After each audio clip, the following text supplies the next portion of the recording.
Welcome back student. स्वागत है आपका अपने channel grade up your grade में। तो हमने अपने पहले अध्याय वास्तविक संख्या को कंप्लीट किया था। तो आइए हम अपने मैथ सीरीज के इस वीडियो में अध्याय 2 बहुपद पॉलिनोमियल्स स्टार्ट करते हैं। तो पॉलिनोमियल स्टार्ट करने से पहले हम कुछ बेसिक जानकारी को याद कर लेते हैं जो हमने क्लास 9th में पढ़ा था। तो बहुपद की बात करें तो बहुपद का मतलब एक से ज़्यादा पद को बहुपद कहते हैं। इसके नाम से ही हमें पता चलता है कि एक से ज़्यादा पद की बात हो रही है। तो बहुपद की परिभाषा जानने के लिए हमें कुछ शब्दों की जानकारी होना बहुत ही आवश्यक है। अगर बहुपद की बात करें तो x + 7 2x + 5 ये सभी हमारे बहुपद हैं। अगर हम 2x + 5 = 0 कर दें तो ये हमारा द्विघात समीकरण होगा। तो आइए हम बहुपद पढ़ने से पहले हम बहुपद की कुछ बेसिक जानकारी प्राप्त करते हैं जो हम अपनी क्लास 9th में पढ़े थे।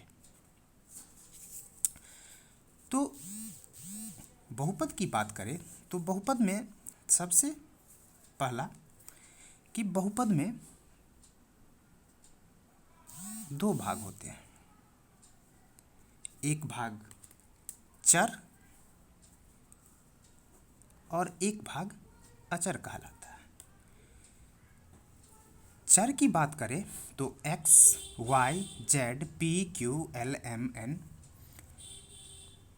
ये सभी अल्फ़ाबेटिकल वैल्यू हमारे चर पद कहलाते हैं।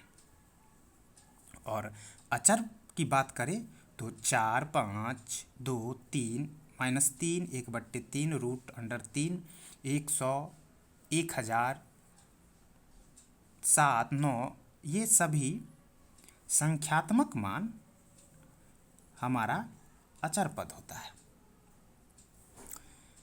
तो हम चर पद क्या होता है, अचर पद क्या होता है, इसके बारे में भी जान गए।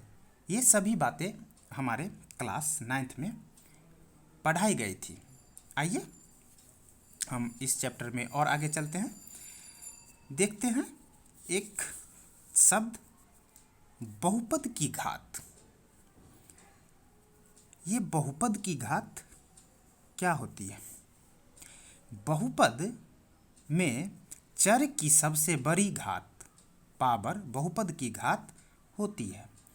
तो हमने देखा था कि चर क्या होता है, तो अल्फ़ाबेटिकल मान हमारा चर होता है। तो इसके एग्जाम्पल की बात करें तो x पर पावर 3, y के पावर 2, x के पावर 2, x के पावर 5, p के पावर 2, q के पावर 7 ये सभी बहुपद की घात कहलाती है, जो कि चर मान की सबसे बड़ी पावर या घात यही बहुपद की घात होती है। तो हमने बहुपद की घात के बारे में समझ ली कि ये बहुपद की घात होती क्या है। तो आइए और इस चैप्टर में एक और हम शब्दावली से परिचित होते हैं। बीजीय व्यंजक। ये अब बीजीय व्यंजक क्या होता है? बीजीय व्यंजक कुछ निश्चित चर x, y, z तथा अचर 4, 5, 3, 2, √3 ये सभी अचर राशियों के जोड़, घटाव, गुणा, भाग आदि से मिलकर बने पद को बीजीय व्यंजक कहते हैं। कुछ निश्चित चर तथा अचर राशियों के जोड़, घटाव, गुणा, भाग आदि से मिलकर बने पद को हम बीजीय व्यंजक कहते हैं। अगर इसकी एग्जाम्पल की बात करें तो हम 3x का स्क्वायर 2x का square plus 5x √2x plus 7y, तो हमारा ये चर और ये अचर पद से मिलके बना है, इसीलिए हम इसे बीजीय व्यंजक कहेंगे। प्लस प्लस, गुना, भाग आदि से जो मिलकर बने होते हैं उसे हम बीजीय व्यंजक कहते हैं, जिसमें ये हमारा चर पद और ये अचर पद है। जैसे यहाँ ये हमारा चर पद, अचर पद, इसी तरह से मिलके बीजीय व्यंजक बनते हैं। तो आइए चलते हैं हम इस टॉपिक के सबसे मेन बात पे। ये तो हम अपने क्लास 9th की कुछ बेसिक जानकारी को एक बार फिर से याद कर लिए हैं, क्योंकि ये सब शब्दावली हम अपने इस चैप्टर बहुपद में बहुत ही काम आने वाली है। तो आइए देखते हैं कि बहुपद क्या होता है। अब हम देखते हैं कि बहुपद की परिभाषा होती क्या है। तो ऐसी बीजीय व्यंजक जिनमें चर की घात एक पूर्ण संख्या हो बहुपद कहलाता है। पूर्ण संख्या मतलब 0, 1, 2, 3, 4 और चर x, y, z ये सभी चर, और बीजीय व्यंजक 3x का स्क्वायर, 4y का स्क्वायर, ये सभी बीजीय व्यंजक होते हैं। तो ऐसे बीजीय व्यंजक जिनमें चर की घात मतलब x के पावर y के क्यूब अगर z के पावर 4 की घात एक पूर्ण संख्या 0, 1, 2, 3, 4 2, 3, 4 हो वह बहुपद कहलाते हैं। तो हमने बीजीय व्यंजक, चर, अचर की बातें की थी, तो हमें पता चल गया कि यह शब्दावली कितने काम की है। तो अगर इसके एग्जाम्पल की बात करें तो x के पावर 2 प्लस 2x के पावर 2 प्लस 7x ये हमारा बीजीय व्यंजक होगा, जिसमें चर की घात एक पूर्ण संख्या होती है। तो यह हमारा बीजीय व्यंजक कहलाएगा। और एक और एग्जाम्पल लेते हैं, x के 3x square minus x plus 5 ये भी हमारा बीजीय व्यंजक कहलाएगा। और ये बीजीय व्यंजक जिसमें चर की घात एक पूर्ण संख्या है, तो यह हमारा बहुपद हो जाएगा। तो आइए चलते हैं आगे की ओर, जिसमें हम देखते हैं बहुपद के प्रकार। तो वैसे तो बहुपद के अनेक सारे प्रकार हैं, लेकिन इस टॉपिक में हमें 3-4 बहुपद के प्रकार ही पढ़ना है। तो बहुपद के प्रकार देखते हैं। तो एक हमारा रैखिक बहुपद, दूसरा द्विघात बहुपद और तीसरा त्रिघात बहुपद। ये द्विघात बहुपद हमारे इस टॉपिक में पढ़ना है, इसके बारे में ही हम डिटेल से पढ़ेंगे। तो आइए देखते हैं कि रैखिक बहुपद होता क्या है। तो जिस बहुपद के घात या पावर एक हो, रैखिक बहुपद होते हैं। जैसे अगर एग्जाम्पल की बात करें तो हम लिखेंगे 2x - 3 y + 2, जिसमें बहुपद में घात यहाँ पे एक है, तो यह रैखिक बहुपद हो जाएगा। इसी प्रकार द्विघात बहुपद, जिस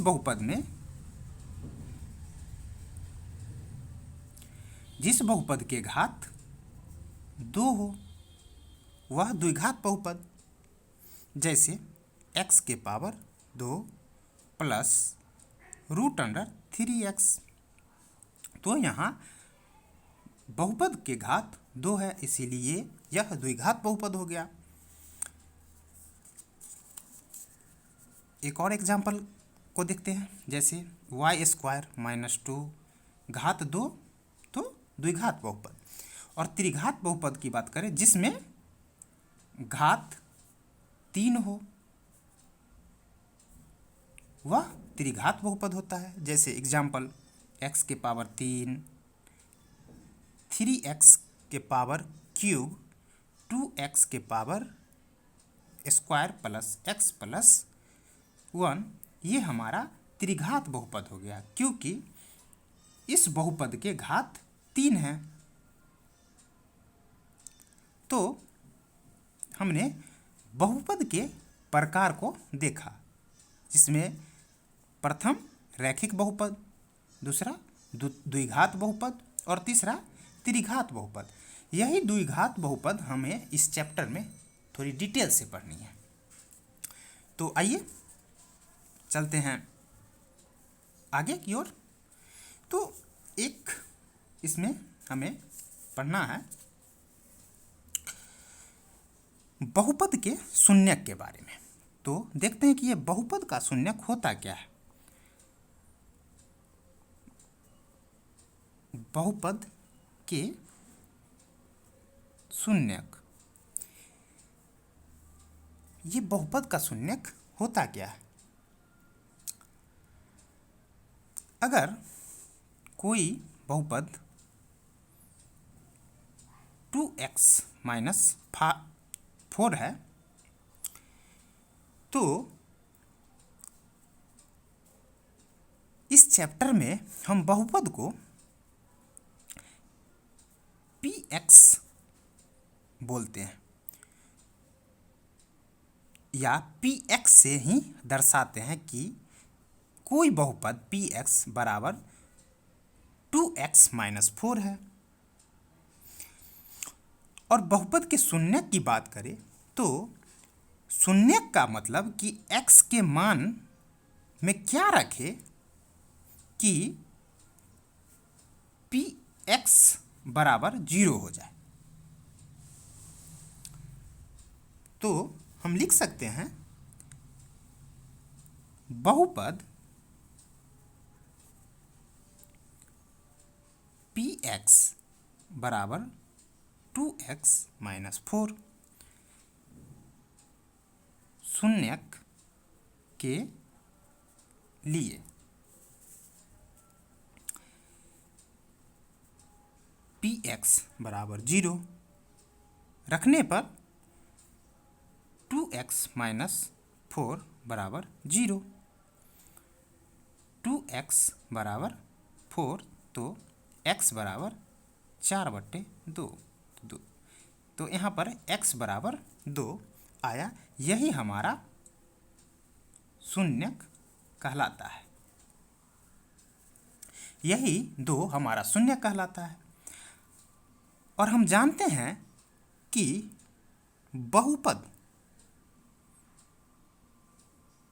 बहुपद का शून्यक जो x के मान को रखने पर px बराबर 0 दे। तो आइए हम x के मान को अपने बहुपद px 2x माइनस 4 में रखते हैं। तो 2x का मान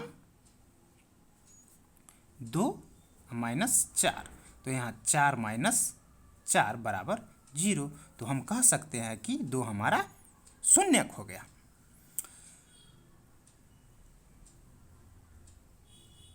यही x का मान रखने पर शून्य बना दे, वही हमारा बहुपद का शून्य कहलाता है।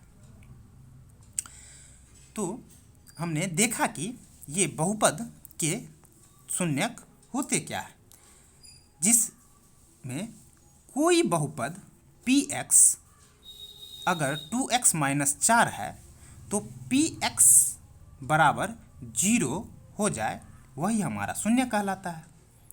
तो शून्यक बराबर 2। तो इसी बहुपद के शून्यक से हमारे एक्सरसाइज 2.1 के क्वेश्चन सॉल्व हो गए, जो ग्राफ में शून्य को निकालना होता है। तो आइए चलते हैं हम अपने एक और टॉपिक के बारे में समझ लेते हैं कि ग्राफ में शून्यक हम कैसे निकालेंगे। तो हम जानते हैं कि ग्राफ के इस रेखा को x तथा इसको x डैश, इसे y और उसे y डैश कहते हैं। तो इधर के मान हमेशा पॉजिटिव में रहते हैं और इधर के मान x डैश के मान निगेटिव में। इसी तरह y के तरफ के मान पॉजिटिव में तथा y डैश के मान निगेटिव में होते हैं। तो अगर हमें ग्राफ में अगर इस तरह के कुछ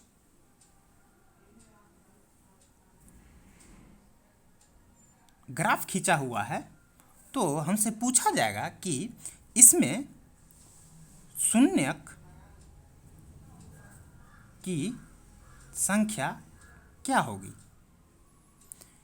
तो हम बोल सकते हैं कि अगर x अक्ष को जितनी बार रेखा प्रतिच्छेद करेगी उतने शून्यक होंगे, या जितनी बार रेखा काटेगी उतने ही हमारे शून्यक होते हैं। तो 1 2 3 बार x अक्ष को यह प्रतिच्छेद करती है, तो हम बोल सकते हैं कि शून्यकों की संख्या 3। यही हमारा आंसर हो जाएगा। तो हम यहाँ से बोल सकते हैं कि किसी बहुपद px के लिए y बराबर px का ग्राफ x अक्ष को जितनी बार एक बिंदु पर प्रतिच्छेद करता है उतना ही शून्यक होगा। कोई भी बहुपद px के लिए अगर x अक्ष पर ग्राफ जितनी बार बिंदु पर प्रतिच्छेद करेगी उतना ही उस बहुपद का शून्यक होगा। तो आइए एक और उदाहरण से हम समझते हैं कि अगर मान लें कि हमें ग्राफ में प्रकार से कोई ग्राफ खींचा है तो हमसे पूछेगा कि इसमें शून्य की संख्या क्या होगी। तो हम जानते हैं कि x अक्ष पर जितनी बार कोई बिंदु पर प्रतिच्छेद करेगा वही हमारा शून्यक होगा। तो यहाँ हम देख रहे हैं कि x अक्ष पर दो जगह प्रतिच्छेद कर रही है तो शून्यकों की संख्या 2, यही हमारा आंसर होगा। तो हमने इस फिगर से, दो फिगर से जाना कि शून्यक की संख्या हम ग्राफ में किसी बहुपद का दिया हुआ रहे तो कैसे शून्यक की संख्या ज्ञात करते हैं, जिसमें x अक्ष पर प्रतिच्छेद की गई रेखा जिस बिंदु पर होगी, जितनी बार प्रतिच्छेद करेगी वही हमारा शून्यक होगा। तो आइए हम चलते हैं अपने प्रश्नावली 2.1 की तरफ। तो प्रश्नावली 2.1 में दिया गया है कि किसी बहुपद px के लिए y बराबर px का ग्राफ नीचे दिया गया है। प्रत्येक स्थिति में px के शून्यकों की संख्या ज्ञात करिए। तो हमने पढ़ा था कि x अक्ष को जितनी बार किसी बिंदु पर प्रतिच्छेद करेगी उतना ही हमारा शून्यक होगा। तो यहाँ हम अगर फिगर 1 में देखें तो x अक्ष पर कोई भी प्रतिच्छेदक रेखा हमें नज़र नहीं आ रही है, क्योंकि यह अगर प्रतिच्छेद भी कर रही है तो y अक्ष पर कर रही है। ये हमारा प्रतिच्छेद y अक्ष पर कर रही है। तो हम यहाँ लिख सकते हैं कि एक में प्रतिच्छेद x अक्ष पर नहीं हो रही है एक भी रेखा, तो हम लिखेंगे एक का आंसर शून्यकों की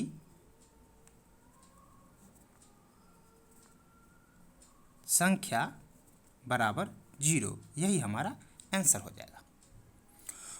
इसी तरह क्वेश्चन नंबर 2 में देखें तो x अक्ष को केवल एक ही बिंदु पर प्रतिच्छेद कर रही है। इस ग्राफ में x अक्ष को केवल एक बिंदु पर प्रतिच्छेद कर रही है। तो हम बोल सकते हैं कि शून्यकों की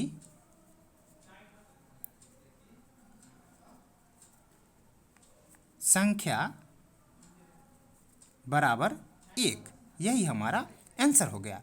क्योंकि हम जानते हैं कि px के शून्यकों की संख्या x अक्ष को जितनी बार प्रतिच्छेद करेगी उतने ही शून्यक होंगे। तो क्वेश्चन नंबर 3 को देखते हैं। तो x अक्ष पर एक बिंदु, 2 बिंदु और 3 बिंदु पर कोई रेखा प्रतिच्छेद कर रही है। तो 1, 2, 3 शून्यक हो गया। तो लिखेंगे शून्यकों की संख्या बराबर 3, यही हमारा आंसर हो जाएगा। तो बढ़ते हैं हम अपने चौथे प्रश्न की तरफ। तो हमारा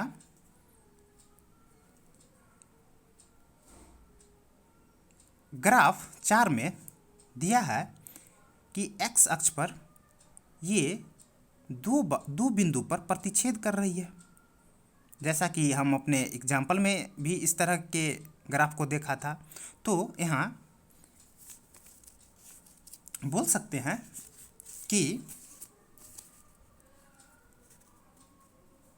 4 शून्यकों की संख्या बराबर 2, यही हमारा आंसर हो जाएगा। और ग्राफ 5 की बात करें तो एक्स अक्ष पर 1 बिंदु, 2 बिंदु, 3 बिंदु और ये चौथा बिंदु पर प्रतिच्छेद कर रहा है, इसीलिए शून्यकों की